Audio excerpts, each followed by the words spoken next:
Le 26 septembre, Beijing a conclu une conférence de travail sur le Xinjiang qui a passé en revue les étapes des développements économiques et sociaux depuis la dernière réunion en 2014.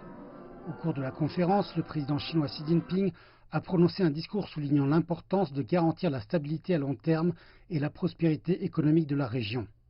Le Xinjiang compte 47 groupes ethniques, davantage que la plupart des autres provinces chinoises n'en possèdent.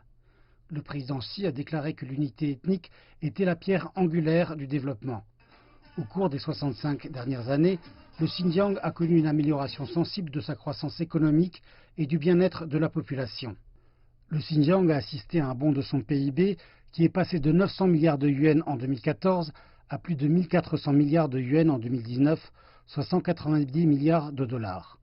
Le revenu disponible de la population a augmenté annuellement de plus de 9%.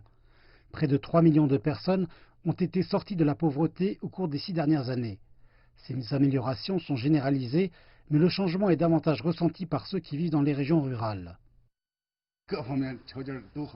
Nos conditions de vie se sont améliorées à tous égards, y compris l'approvisionnement en eau, en gaz naturel et le système d'égout. Pour nous, les paysans, nous ne devons pas trop nous inquiéter de l'argent lorsque nous séjournons à l'hôpital grâce à la couverture de notre assurance médicale. La vie s'épanouit et elle va de mieux en mieux. Les forces motrices ont été les efforts constants pour éradiquer la pauvreté et procurer des opportunités d'emploi. En tant que région clé de l'initiative Ceinture et Route, le Xinjiang est une passerelle importante qui connecte la Chine avec l'Asie centrale et le reste de l'Europe.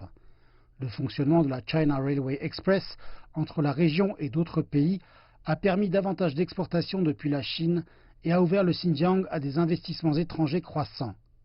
Le président chinois a déclaré que le gouvernement tirerait avantage des atouts du Xinjiang et utiliserait ceux-ci pour renforcer l'objectif chinois de réforme et d'ouverture au monde.